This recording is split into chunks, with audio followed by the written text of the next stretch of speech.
Adana lived with her stepmother. Her real mother was gone. Her stepmother never smiled at her, not even once. "You're useless," her stepmother said every morning. "No one will marry you." Adana cleaned the floors, cooked the meals, washed the clothes. Nothing made her stepmother happy. One day, Adana's friend Ada came running. "Come with us to the city," Ada begged. "Just for one weekend. You deserve fun." Adana looked down. "My stepmother won't allow it." Ada shook her head. "She never lets you live. Come on, just this once." Adana wanted to say no, but she felt brave. For once, she felt brave. That night, she asked her stepmother gently, "Mama, may I go to the city with Ada?" Her stepmother laughed harshly. "You? City? Look at yourself. You'll embarrass me." Adana bowed her head. Her stepmother continued, "Go then, and don't come back crying." In the city, everything felt different. Adana danced and laughed. The palm wine made her forget the pain. She felt happy, even for one night. When she stepped outside for fresh air, she saw a man standing quietly alone. He had kind eyes. She felt drawn to him. "Are you all right?" she asked softly. He looked at her and smiled gently. "I should ask you the same." They talked. He listened. For once, someone listened. Her heart felt warm. Later that night, they sat quietly under the stars. She spoke without fear. "I have no mother," she whispered. "Only a stepmother who hates me." He touched her hand softly. "You deserve better." She stayed with him that night. For the first time, she felt safe. She never asked his name. He never asked hers. The next morning, she woke up afraid. What had she done? She hurried home, her heart heavy. When she returned, her stepmother sneered. "Look at you, eyes full of shame. Just like your mother." Adana said nothing. She went to her room, quiet tears running down her cheeks. Days later, Ikenna came to their home. He was rich. People respected him. Her stepmother smiled brightly. "Welcome, sir. Adana, come quickly." Ikenna barely looked at her.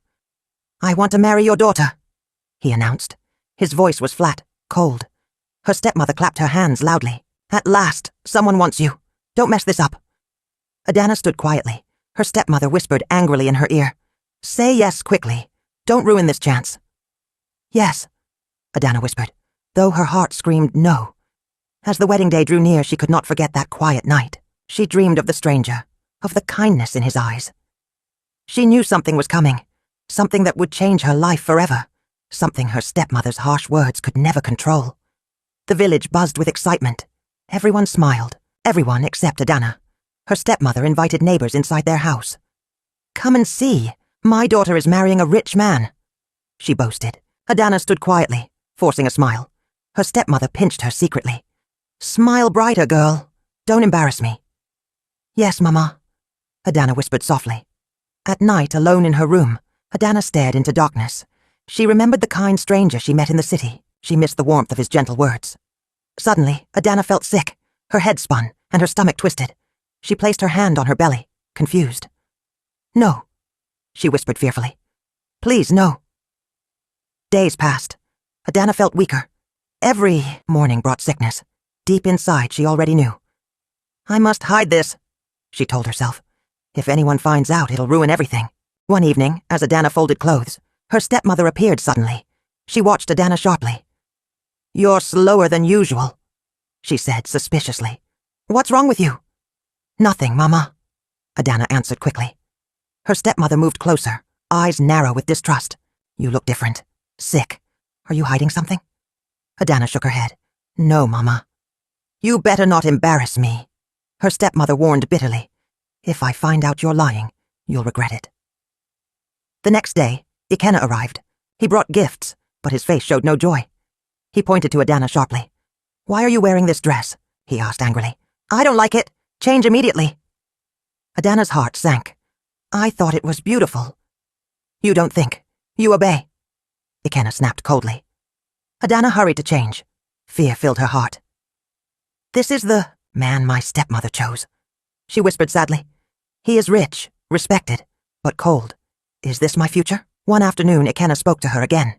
His voice was calm, but his eyes were hard. "After marriage, you'll stop teaching," he announced, flatly. Adana felt shock. "But teaching is my life." "Your life?" Ikenna laughed bitterly. "Your life is mine now. Remember your place." Adana nodded quietly. "Yes, Ikenna." She walked home slowly, heart heavy. Maybe my stepmother was right. Maybe this is what I deserve. As the wedding day drew closer, whispers filled the village. People watched Adana strangely. Women talked behind hands, laughing quietly. One evening, Ada, her closest friend, ran towards her. "Adana," she whispered urgently, eyes full of fear. "They're talking about you." Adana felt panic. "What are they saying?" "They say you met a strange man in the city," Ada explained quickly. "Someone saw you. Now the whole village talks." Adana felt weak. "Who saw me? Who would betray me?" Ada shook her head sadly. "Be careful. Your stepmother hears everything." Adana hurried home. Her heart raced with fear. As soon as she entered the house, her stepmother stood waiting. Her face was filled with rage. "Is it true?" she shouted angrily. "Tell me now, is it true?" "What, Mama?" Adana asked nervously. "You met a man in the city!" Her stepmother shouted louder. "You betrayed me!" "No, Mama!" Adana started. Her stepmother slapped her hard. "Liar! How dare you shame me!" Adana held her cheek, tears filling her eyes. "Mama, please!" "You listen." Her stepmother hissed angrily. "You keep your mouth shut. The wedding must happen. If you ruin this, you'll pay dearly." Adana nodded silently, eyes lowered. That night, alone in her room, Adana cried softly. She touched her belly, afraid. "I have no choice," she whispered to herself. "I must marry Ikenna. It's my duty." The village women came the next day, smiling widely, carrying colorful clothes and beautiful beads. "Wear this, Adana," they sang happily. "Your husband will love it." Adana wore their gifts without smiling. Her stepmother watched carefully, pretending pride. "My daughter is lucky," she announced loudly. "Rich men marry good girls." The women nodded, but secretly they whispered more stories. That night, Adana felt alone. She sat on her bed, holding her head sadly. "This secret will kill me," she whispered softly. "How long can I hide?" Suddenly, someone knocked gently on her window. Adana jumped, startled. It was Ada again, eyes worried. "Adana, I must tell you. Your stepmother knows everything. She plans to tell Ikenna after the wedding." Adana's heart stopped. "Why?" "Because then he can't leave," Ada whispered. "You'll be trapped forever." Adana shook with fear. "What do I do?" Ada held her hands tightly. "Run away tonight. Go to the city. You can start again." Adana shook her head, slowly. "No, I can't shame my family. I can't disgrace them." Ada hugged her tightly. "Then be careful, my friend." Her wedding dress hung quietly in her room, beautiful but heavy, like chains. On her last night alone, Adana whispered, to herself, "Maybe my heart made a mistake. Maybe I'm being punished. But I will be strong. For my baby. I must stay strong." She closed her eyes, ready to face her future. But deep down she felt something else coming. Something big. Something she could never imagine. A storm was on its way, and nothing would ever be the same again. Adana woke up on her wedding day. She felt empty, trapped. Her stepmother walked into the room smiling brightly. "Today is your day," she said, eyes glowing with pride. "Don't ruin it." Adana nodded silently. She wore her white dress slowly. It felt heavy on her shoulders. Beautiful, yet it felt like chains. Outside the drums were beating. People laughed. Children ran around happily. Adana looked in the mirror. Her eyes looked sad. "I must be brave," she whispered. Soon her stepmother called sharply. "Hurry! They're waiting." Adana walked outside. People smiled and clapped. Her heart was beating fast, but her face showed nothing. At the church, Ikenna stood waiting. His face was cold. He barely smiled. Adana stood beside him. The priest spoke kindly. "Today, we celebrate a blessed union." Adana looked down. She couldn't breathe. Her stomach felt tight. Suddenly, a loud noise filled the air. Everyone turned quickly. 4 black jeeps drove fast toward the church, dust flying everywhere. "What is this?" someone shouted. The crowd murmured nervously. People stood up. Eyes watched carefully. Doors opened. Men stepped out, dressed in sharp suits. They looked strong, serious. From the last jeep, one man stepped out slowly. He wore dark glasses and moved calmly. Adana's heart stopped. She knew him instantly. It was the kind stranger from the city. "What's happening?" Adana whispered, shaking. Her stepmother stared angrily. "Who is that man?" The stranger took off his glasses. He walked toward Adana quietly. "My name is Kunle Afolabi," he announced clearly. His voice was calm. I did not come here to cause trouble. The crowd was silent. Ikenna stepped forward angrily. What do you want here? Kunle didn't look away. He spoke softly, clearly. I am here to take responsibility. Adana is carrying my child.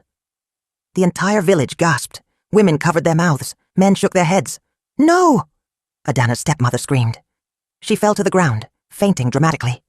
Ikenna's face turned red. He threw down his hat. You betrayed me, Adana. Adana's eyes filled with tears. She shook her head, crying softly. I'm sorry. I'm so sorry. Kunle raised his hand gently. Stop. This is not her fault. It's mine. Ikenna stormed out. I will never forgive this disgrace. People whispered loudly. The elders shook their heads sadly. Kunle faced Adana softly. I never meant to hurt you. Adana looked at him, eyes red. Why did you come? Why now? Kunle spoke softly. Because my child deserves honesty. You deserve respect, the village women murmured.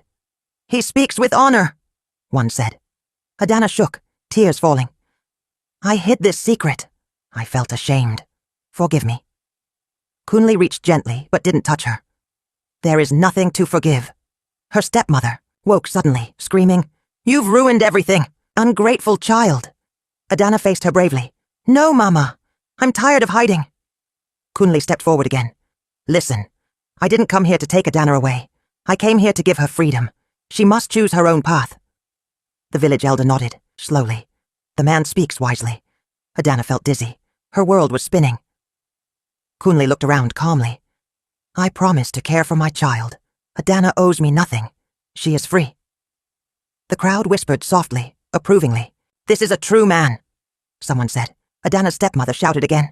No, she must marry Ikenna. Adana shook her head bravely. No, Mama, no more. Her stepmother stared angrily, eyes filled with rage. You are dead to me. Adana lowered her head sadly, but she felt lighter now, strong. Kunle turned to leave quietly. My people will help her if she needs anything. Wait, Adana called softly. Kunle stopped. Thank you, she whispered. Kunle nodded gently. Live your truth, Adana. Never hide again. He walked away calmly, leaving Adana standing in her white dress. The village stood still, confused and amazed. Nobody knew what to say. Ada ran forward, hugging Adana tightly. You are brave. I'm so proud of you. Adana cried softly. I feel free, but I am afraid. Ada smiled warmly. Don't fear. You have shown courage. Slowly people began leaving, whispering quietly. The wedding was finished. The church stood empty. Adana's stepmother walked away without looking back. Only Ada remained. She spoke softly, kindly. What will you do now? Adana touched her, belly softly. I will live openly. I will raise my child with love. No more secrets. Ada nodded warmly. You have chosen well. Days passed. The village slowly returned to normal. But something changed forever. Women spoke openly about their feelings. Young people refused forced marriages. Adana became a symbol of truth and courage. Weeks later, Adana sat quietly under a tree. She felt calm now. She watched children playing. Kunle arrived quietly. He smiled gently. I heard you are doing well, he said softly. Adana nodded. Thanks to you. Kunle shook his head. No, thanks to your strength. They sat silently together. What will happen now? Adana asked softly. Kunle looked kindly at her. Whatever you decide. Adana smiled gently. I will teach again. I will raise our child, proudly, with truth. Kunle nodded warmly. And I will help. Together they sat quietly. Not lovers, not strangers, just two people facing the future openly. After the wedding day drama, the village split into two sides. Some villagers whispered loudly, calling Adana names. She's a disgrace, women said as they walked by. How could she shame her family like this? Men shook their heads sadly, but others thought differently. You're brave, Adana, Ada always said proudly. You spoke truth when everyone else kept secrets. At night, elders argued around fires. She ruined tradition, shouted one elder. No, said another firmly. She freed herself. The arguments never stopped. Meanwhile, Kunle kept his promise quietly. He sent money for Adana's school. He asked nothing in return. He built classrooms for the children. When news people came, he refused to speak. I'm not important. He always said calmly, the children are. Adana slowly found strength again. Her belly grew bigger, but so did her courage. She returned to teaching, even when people whispered behind her back. One day, her stepmother came angrily to her school. "You've disgraced me enough," she shouted. Adana spoke calmly this time. "I only told the truth, Mama." "You are no daughter of mine." Her stepmother hissed bitterly, walking away forever. Adana watched her go sadly, but her heart felt stronger now. When the baby arrived, Ada stood by her side, smiling warmly. "It's a boy," Ada said happily. Adana held her child softly, tears in her eyes. "You will be strong," she whispered. "You will live freely, without fear." She named him Obi, meaning heart, because now her heart was free. Slowly, villagers watched Adana raise Obi proudly. Some still whispered, but many began to smile softly when they saw her courage. One morning, a small boy ran to Adana. "My mother says you're brave," he said shyly. Adana smiled gently. "Tell your mother thank you." Time passed quickly. Obi began to walk, laugh, and speak. He grew strong and happy. Adana taught, with joy again. One sunny day, exactly 1 year after that dramatic wedding day, Kunle came to the village quietly. Adana saw him from afar. She felt her heart beat faster. It had been so long since they spoke face to face. Kunle smiled warmly as he approached. "You look happy." She smiled back gently. "Thanks to your kindness." Kunle shook his head softly. "No, Adana. It was always your strength." He looked at Obi playing happily. His eyes softened warmly. "He is beautiful, like his mother." Adana laughed softly. "He has your eyes." Kunle sat down slowly. "I've been thinking deeply," he began quietly. Adana listened carefully. "I came here not to be your hero," Kunle said gently. "I came here as Obi's father, and as your friend." Adana nodded slowly. "You've honored that promise." Kunle paused, then asked simply, "May I stay by your side now? Not as a billionaire, not as that stranger, just as the father of your child, and your friend?" Adana's heart felt warm. She looked at Kunle carefully. His face was honest. His eyes were calm, truthful. She took a deep breath. "I never thought I'd trust again." Kunle nodded understandingly. "You don't have to trust quickly, but let me earn your trust slowly." Adana smiled softly. "Then yes, Kunle. Stay. Not because I need you, but because you respected my story." Kunle's eyes brightened gently. "Thank you, Adana." Together they watched Obi play happily. Days turned into weeks. Kunle stayed close, helping quietly, respectfully. He never rushed. He always listened. Slowly, Adana's heart opened again. Not because she needed saving, but because she saw kindness, respect, and truth in Kunle's actions. One peaceful evening, Ada came running, her eyes wide with excitement, but also fear. "Adana," she whispered urgently. "Do you know who Kunle really is?" Adana frowned slightly. "He's Obi's father, a good man." Ada glanced around nervously. "Yes, but people say Kunle wasn't always rich. They say he disappeared for years and came back with wealth. But no one knows how." Adana's heart skipped. "What are you talking about?" "They say his family was cursed," Ada whispered. "That's why he left the village long ago. And now, they wonder if he brought something back with him." That night, Adana watched Kunle from a distance as he played with Obi. A shadow of doubt touched her heart, but she quickly pushed it away. Later, as they sat under the stars, Kunle noticed her silence. "Is something troubling you?" he asked softly. Adana hesitated, then asked carefully, "Kunle, where did your wealth truly come from?" For the first time, Kunle's calm eyes darkened slightly. He looked away at the night sky. "Some stories," he said quietly, "are better left for the right moment." Adana felt a chill, but Kunle's next words made her heart race. "But when that moment comes, I hope you'll be ready to hear the truth." Her story had inspired the village. Mothers told daughters about Adana, the brave teacher who chose truth over fear. But now, Adana realized, there were still secrets left to uncover. Not hers, but Kunle's. And as the wind whispered through the trees that night, Adana understood. This was not the end. It was only the beginning. Our past doesn't ruin us, silence does. The truth, even when shameful, can plant seeds of redemption. And sometimes, a mistake is just the beginning of something sacred. My besties, if Adana's courage moved you, don't keep this story to yourself. Share it with someone who needs to hear it. Subscribe for more powerful African tales that honor truth, strength, and the freedom to